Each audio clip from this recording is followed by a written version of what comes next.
ये विरासत में नहीं मिले। इसके लिए मैंने कांटों का बिस्तरा भी देखा है, मुझे बहुत मेहनत करनी पड़ी है। और आप समझिए कि एक नौजवान का इस सिस्टम के खिलाफ खड़े होकर लड़ना, जहां सब लोग चाहते हैं कि मैं हार जाऊं, टूट जाऊं, बैठ जाऊं, वहीं भीम आर्मी आज़ाद समाज पार्टी के लोगों ने कभी, उन समर्पित कार्यकर्ताओं ने मुझे कभी परेशान नहीं होने दिया, अकेला नहीं पड़ने दिया, हमेशा संभाल के रखा। मैं भीम आर्मी की लीडरशिप का भी धन्यवाद करता हूँ, राष्ट्रीय कोर कमेटी की, पूरे देश की।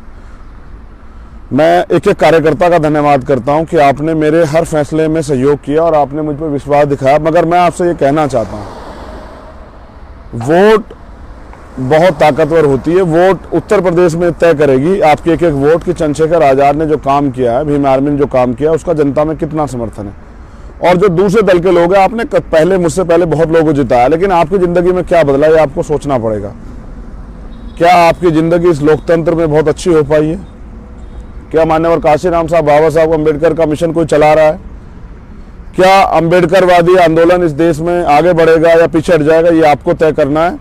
एक एक वोट, एक एक सीट जो है तय करेगी कि अम्बेडकरवादी आंदोलन के प्रति जो एक विरोध उत्पन्न हो गया, लोगों को लगता कि अम्बेडकरवादी आंदोलन की सरकार नहीं बन सकती, उनका विधायक नहीं जीत सकता, जो पहले एक सोच थी काशीराम साहब ने उसको बदला था, हम उसको दोबारा से उस आंदोलन को अपने पैरों पर खड़ा करना चाहते हैं। हाँ, मुझे पता है मेरी तबीयत खराब है, मेरा गला पड़ गया, मेरी पीठ में, मेरी डिस्क में जो है रीढ़ की हड्डी में गैप आ गया, लेकिन उस सब चीज़ों से फ़र्क नहीं पड़ता। मेरे जैसे हजारों लोग इस आंदोलन को चलाते आए, चलाएंगे। मैं कोई अकेला नहीं हूँ।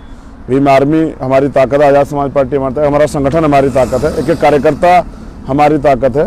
एक चंद्रशेखर नहीं भी रहेगा तो भी कोई फ़र्क नहीं पड़ता है। आज तो लाखों चंद्रशेखर तैयार हो गए। मगर मैं आपसे ये अपील कर रहा हूँ कि ये समय है चयन करने का, कि आप उसको चुनते हैं जो सिर्फ वोट के लिए आपके बीच में, या आप उसको चुनते हैं जो लड़ना चाहता है, जो अपने पैरों पे इस समाज को खड़ा कर देखना चाहता है दोबारा, जो बहुजन समाज को, शासक समाज, जो माननीय काशीराम साहब, डॉक्टर बाबा साहब अम्बेडकर चाहते थे कि हमारा राज आए, हम लोग अम्बेडकरवाद की जो विचारधारा उसको आगे बढ़ाए। आप खुद भी सोचिए, आज हर दल अंधविश्वास, पाखंडवाद के आधार पर राजनीति कर रहा है। वो मंदिर मस्जिद जहाँ जहाँ उसका मन बने वो वहाँ जाके मत्था टेक के वोट की अपील कर रहा है। वो आज पैर भी छू रहा है, सारे काम कर रहा है। वो प्रयास कर रहा है किस तरह लोगों को ठगने के लिए कुछ भी करना पड़े कर ले, पैसे भी दे रहा है, शराब भी बांट रहा है। भाई, आज़ाद समाज पार्टी के लोगों ने मिशनरी लोगों को टिकट दिया। आप चेक कीजिए दूसरे लोगों को जो अपने आप को मिशनरी दल कहते हैं, कितने मिशनरी लोगों को टिकट दिया, और क्या उनके टिकट मिशनरी लोगों को मिलते हैं या उनके टिकट सौदों में जाते हैं?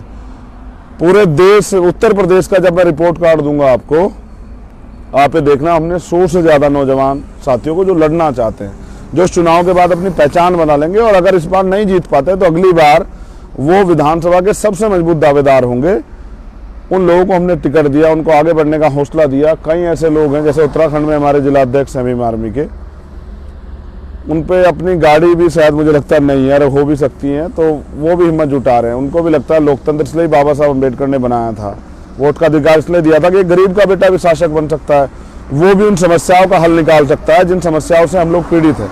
देखो, हमारे मुद्दे हैं जातिवाद से हम लोग पीड़ित हैं, अन्य अत्याचार, एट्रोसिटी से हम लोग पीड़ित हैं, महंगाई, बेरोजगारी, और जो कास्ट एट्रोसिटी है, फिर हिस्सेदारी से हम लोग पीड़ित हैं, फिर बेरोजगारी नौजवानों के लिए बहुत बड़ा मामला है, नौजवान इससे पीड़ित हैं, शिक्षा से हम लोग वंचित है क्योंकि बड़े बड़े स्कूल बना के हमें रोक दिया गया है कि ये प्राइवेट स्कूल में हम नहीं जाएंगे क्योंकि आर्थिक रूप से कमज़ोर हैं।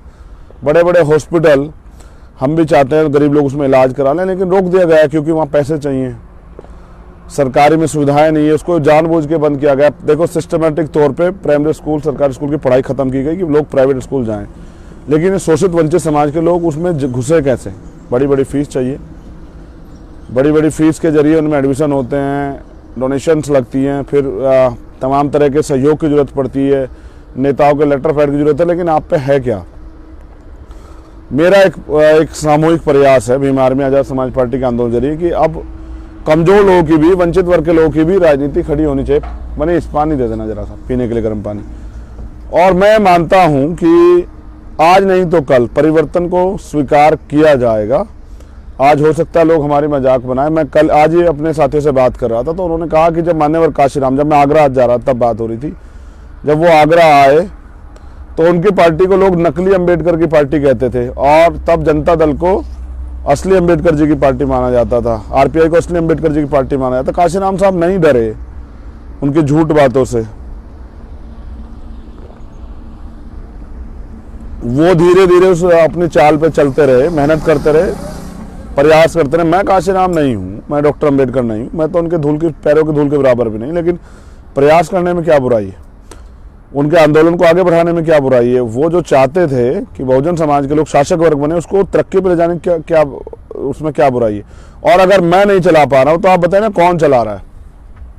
5 साल सड़कों पे कौन लड़ा, जिस जेल किसने काटी, मुकदमे किसने काटे। हाँ, मेरे ऊपर आरोप लगाना बड़ा आसान है, भीम आर्मी को लोग गाली देना बड़ा आसान है, लेकिन जब अन्याय अत्याचार होता है तो हर दल को, हर व्यक्ति को पुलिस से पहले याद आती है भीम आर्मी। ये भीम आर्मी की ताकत है, ये भीम आर्मी ने कमाई, ये विश्वास कमाया है।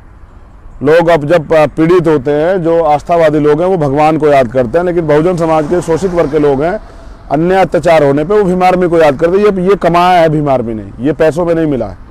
इसके लिए भीम आर्मी ने जख्म झेले हैं, लाठियां खाई है, मुकदमे झेले हैं, और आज भी हम लोग प्रयास कर रहे हैं। और हमने नहीं चुना विकल्प, साधन, कोई वो सुविधा वाली राजनीति का कि भाई हम सदन में चले जाएं, पैसे वाले हो जाएं। हमने चैलेंज किया इस प्रदेश के मुखिया को, जिसकी वजह से बहुजन आंदोलन कमजोर हुआ, और जो बोलता है उसके खिलाफ मुकदमे लगाते कि आइए हम लड़ेंगे आपके खिलाफ। हम आपको बताते थे गरीब लड़ते हैं तो इतिहास बदलते हैं। मैं आपसे अपील कर रहा हूं कि एक एक वोट आज़ाद समाज पार्टी के प्रत्याशी, उनके गठबंधन के प्रत्याशियों को देने का काम करें, और फिर आप देखें कि कैसे अवसर मिलने पे हम लोग मिलकर आपकी ज़िंदगी में, हमारी ज़िंदगी में, बहुजन समाज के लोग ज़िंदगी में परिवर्तन लाते हैं। मैं बस एक छोटा सा किस्सा सुना के ख़त्म करूँगा, क्योंकि मुझे जाना है, और मैं लाइव में बाद में दिखाऊंगा कि हम लोग कहाँ खड़े हैं। एक पेड़ है जो लंबे समय पहले लगा, हमारे महापुरुषों ने, हमारे रहबरों ने उसको सींचा, लेकिन परिवर्तन प्रकृति का नियम है, आज वो सूख चुका है। जबरदस्ती हम लोग उसमें, हमारे लोग उसमें पानी देने का, खाद देने का प्रयास कर रहे हैं। सूख चुका है, अपनी जड़ें छोड़ चुका है, मूल जो स्वभाव था, आंदोलन, बहुजन विचारधारा, उस स्वभाव को छोड़ चुका है। अब बस मात्र उसके लिए सत्ता, कैसे भी सत्ता मिले, ये एक माध्यम बचा है, और उस पर भी वो खरा नहीं उतर पा रहा है। 12 में नहीं खरा उतर पाया, 12 में अपने प्रयास किया, फल नहीं दे पाया, 14 में अपने प्रयास किया, फल नहीं दे पाया, 17 में अपने प्रयास किया, फल नहीं दे पाया, 19 में अपने प्रयास किया, फल नहीं दे पाया तो एक काम करने वाले गरीब परिवार के बेटे को सिर्फ और सिर्फ अपमानित करने का काम कर पाया। कब तक हमारे लोग ये सोच के उसको चिपके रहेंगे कि भाई ये हमें फल देगा, जब वो सूख चुका है क्या देगा। अगर आप उसको जबरदस्ती पकड़ के रखेंगे तो एक दिन ऐसा आएगा कि वो आपके ऊपर जा पड़ेगा, कल फिर आप पछताते रहेंगे। जबकि परिवर्तन की परिभाषा ये है कि जब बड़ा पेड़ सूख गया है तो आपको अपने छोटे पेड़ को सींचना शुरू कर देना चाहिए, जिससे कि जब ये बिल्कुल जीरो हो जाए, या ये अब अगर इसमें थोड़ा समय भी लगे, क्योंकि हर चीज़ में समय लगता है। क्या बच्चा एक दिन में चलना सीख जाता है?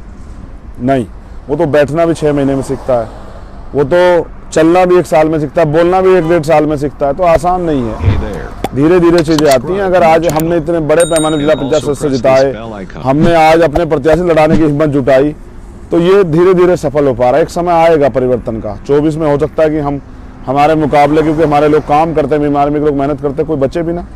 हो सकता है कि जो बाकी लोग इधर उधर घूम रहे वो समझदारी दिखा के हमारे साथ आ जाएं। तो जब वो पेड़ सूख चुका है, उसकी परवाह करने के साथ साथ अपने नए पेड़ को भी मजबूत कर लीजिए, जिससे आपकी जो है ताकत खड़ी रहे, आपका बोलने वाले जो है लीडर्स तैयार हो जाएं, आपकी सुरक्षा के लिए, रक्षा के लिए जो लोग लड़ना चाहते हैं उनको बल मिल जाए, तो आपकी वोट मुझे बल देगी। बाकी जिन सीटों पे हमारे प्रत्याशी नहीं, ये भी एक कन्फ्यूजन है, प्रथम फेज के लिए अभी बता देता हूँ। तो वहाँ जो भी प्रत्याशी आपको लगे कि ये योग्य प्रत्याशी, इसने मेहनत की है, इसने संघर्ष किया है, ये आपके दुख सुख में काम आ सकता है, और वो बीजेपी को भी रोक सकता है, आप उसको समर्थन कर सकते हैं। लेकिन भीम आर्मी आज़ाद समाज पार्टी के साथियों के लिए मेरा निर्देश है कि वो सोशल मीडिया का यूज ना करें, वो चुपचाप अपनी वोट दे। बाकी जो आपके जिलों में जिन सीटों प्रत्याशी ने, उनसे अन्य सीटों पर जहाँ जहाँ हमारे प्रत्याशी आज़ाद समाज पार्टी गठबंधन के, सामाजिक परिवर्तन मोर्चा के, तो वहाँ उनके लिए काम करें। जिस दिन वोट का समय आए तो वोट दे के अपने उस प्रत्याशी जिसको आपका मत का प्रयोग करना, उसको मत दे दें, लेकिन अपने आंदोलन की गरिमा को समझते हुए अपने काम को आगे बढ़ाएं, अपनी राजनीतिक शक्ति खड़ा करें। आपकी राजनीतिक शक्ति नहीं खड़ी होगी तो कल आप जब इलेक्शन खत्म हो जाएंगे, कहीं अन्याय होगा, तो आप मुझसे कहोगे चंद्रशेखर भाई चलिए मदद कीजिए, तो चंद्रशेखर भाई क्या मदद करेंगे? तो चंद्रशेखर भाई मदद ये करेंगे, वो भी आपकी तरह जाकर आंदोलन बैठ जाएंगे। लेकिन अगर आपके जरिए सहयोग से दी गई वोट से हमारा एमएलए जीतता है, फिर मैं उसको बैठने नहीं दूंगा, फिर मैं उससे काम लूंगा आपके हितों की रक्षा के लिए। विधानसभा में उसको कहूंगा कि वो बोले, लड़े, और आपके लिए आपकी जो साथ जो तमाम तरह से हाशिए पे आपको रखा गया, नीतियां नहीं बनने दी जाती है, चर्चा नहीं होती, उनके खिलाफ वो अपनी आवाज बुलंद करे और मजबूर करे सरकार को कि नीतियां बने। और एक और बड़ी बात, जिस तरह के आज के हालात हैं, अगर उसमें आपके प्रत्याशी जीत के जाते हैं और सरकार बनाने के लिए आपके सहयोग की जरूरत बनती है, तो यानी कि सत्ता की जो चाबी है मास्टर की, वो आपके हाथ में होगी। जब आपके हाथ में होगी तो फिर आप सरकार में, आपके जरिए सरकार बनेगी, तो फिर आप अपनी नीतियों को प्रभावित कर सकते हैं। जो मैनिफेस्टो मैंने दिया उसको लागू करा सकते हैं। वरना देखिए बाहर बैठ के तमाशा, अमीर लोग अपनी व्यापार की राजनीति को आगे बढ़ाएंगे और गरीब सड़कों पे खड़े होकर तरसेंगे। जैसे अभी एक नाम मेरठ शहर से आली शेर जी हैं, कल इनका रोड शो का प्रोग्राम था, मैं जा नहीं पाया, और मैं क्योंकि अकेला आदमी हूं, जो अभी जो एक पहचान जो आपने दी है, मगर मैं चाह रहा हूँ और चंद्रशेखर तैयार हो जाए, बल्कि भीम आर्मी की राष्ट्रीय कमेटी आजाद समाज पार्टी की, लेकिन हमारे लोगों को सिर्फ मैं चाहिए। या देखो, मैं समझता हूँ इतने घंटे तो आपके पास होते, इतने मेरे पास होते हैं, मुझे पूरे देश का काम करना होता है, हर मुद्दे को सुनना होता है, हर व्यक्ति से बात करनी होती, सब कुछ करना होता है, लेकिन क्योंकि अभी ज़्यादा समय नहीं निकाल पा रहा हूँ, तो जहाँ नहीं आ पाया उन लोगों हाथ जोड़ कहता हूँ, मैं छोड़ के जाने वाला नहीं। चुनाव के बाद फिर आपके बीच में रहूँगा, इस लड़ाई को मजबूत करूँगा, आपको तैयार करने का काम करूँगा, इस आंदोलन को मजबूत करने के लिए अपने जी जान लगाने का काम करूँगा, फिर आपके साथ मिलकर मजबूत संगठन बना के अपनी लड़ाई को आगे बढ़ाएंगे। इस बार धोखा नहीं खाएंगे, इस बार धोखेबाजों से बचेंगे, अपनी लड़ाई को मजबूत करेंगे। इसलिए आपसे अपील कर रहा हूं कि आजाद समाज पार्टी के प्रत्याशियों के समर्थन में ज़्यादा से ज़्यादा मत दें, उनको जिताने का काम करें। और 9, 10, 11, 12 गोरखपुर से आने के बाद मैं उत्तराखंड और सहारनपुर में रहूँगा, वहाँ की सीटों पे काम करूँगा। तय आपको करना है कि आपको गुलामों की ज़रूरत है या लड़ने वालों की। मैं इस लड़ाई को सड़क पे लड़ने के लिए, विधानसभा में लड़ने के लिए तैयार हूँ, और हम गोरखपुर भी जीतेंगे, इसका भी हम प्रयास करेंगे। अब मैं बस ज़रा आपको दिखा दूं कि आज़ाद समाज पार्टी के राष्ट्रीय अध्यक्ष आपके भाई चंद्रशेखर आज़ाद जो हैं, आजकल जो लाइव कर रहे हैं वो हाईवे से कर रहे हैं, और इसलिए क्योंकि अब आंदोलन तो चलाना बड़ा कठिन काम है, ये इतने आसानी से नहीं चलता है, तो इसके लिए बहुत मेहनत करनी पड़ती है। और हमारा काफिला जो हमारे साथियों ने वहाँ जाने के लिए प्रयास किया है, तो हम अपनी दोनों गाड़ियों के साथ यहाँ हैं, और अब हम हापुड़ पहुँचेंगे। हापुड़ में अपने प्रत्याशी जो है डॉक्टर विपिन, उनके समर्थन में अपील करेंगे, साथियों से कहेंगे कि मजबूती से लड़े, और आपसे भी ये कहेंगे कि आप इस लड़ाई को मजबूत करने के लिए आज़ाद समाज पार्टी के प्रत्याशियों को जिताने का काम करें। बाकी एक दिन सबको जाना है, जब तक वो दिन मेरी ज़िंदगी में नहीं आता, तब तक मैं इस लड़ाई को मजबूती से लड़ूंगा और प्रयास करूंगा कि अपने रहबरों का जो सपना है उसको पूरा करने के लिए जितना भी योगदान अपने जीवन काल से दे सकूं, वो देने का काम करूंगा। लेकिन फिर कह रहा हूं, इस बार गलती करेंगे तो बाद में पछताने के अलावा कुछ नहीं बचेगा। अवसर है आपके पास गरीबों की राजनीति खड़ा करने का, और मैं आपसे अपील करता हूं कि आज़ाद समाज पार्टी के पक्ष में ज़्यादा से ज़्यादा मतदान करें। हर एक कार्यकर्ता से अपील करूंगा, ये मत सोचें कि कल क्या होगा, ये सोचें कि आज की दी हुई वोट भविष्य तय करने वाली, ये बताने वाली कि आज़ाद समाज पार्टी कहाँ खड़ी है। और बस खड़ा होना चाहता हूँ अपने पैरों पे, आप साथियों के सहारे, इस आंदोलन को आगे बढ़ाने के लिए, जिसके लिए बड़ी कुर्बानियाँ दी गई हैं। बहुजन हिताय बहुजन सुखाय के आंदोलन को स्वतंत्र रूप से विचारधारा पर आधारित होकर आगे बढ़ाने का काम करना चाहता हूँ, लड़ना चाहता हूँ, आपसे ताकत हिम्मत चाहता हूँ। और उसके लिए एक ही विकल्प है, ये लोकतंत्र है, यहाँ वोटों से तय होगा कि कौन कितना ताकतवर है। आज जब कहते हैं मीडिया के लोग छोटी पार्टी, तो अच्छा लगता है कि छोटी पार्टी, एक मुझे विश्वास है कि हमारे लोग इस छोटी पार्टी को अपने वोट के जरिए बड़ी पार्टी बना देंगे, और वो दिन दूर नहीं जब हम अपने महापुरुषों के सपनों को पूरा करेंगे। आज के लिए इतना ही। जय भीम, जय भारत। सेकंड फेज के लिए फिर से कहीं लाइव आके अपनी बात रखूंगा और अपील करूंगा आज़ाद समाज पार्टी प्रत्याशी समर्थन में। कोशिश करूंगा जहाँ नहीं पहुँचाऊँ उनके प्रत्याशी एक वीडियो बना के भेज दूँ, लेकिन फिर अपील करना हूँ, आपका भाई हौसला बहुत है, हिम्मत बहुत है, जज्बा बहुत है, धैर्य बहुत है, बड़ी कोई चाहत नहीं, बस आंदोलन को ताकत देनी है, उसके लिए आपके बीच में है। जय भीम, जय भारत। और कल गोरखपुर मुलाकात होगी।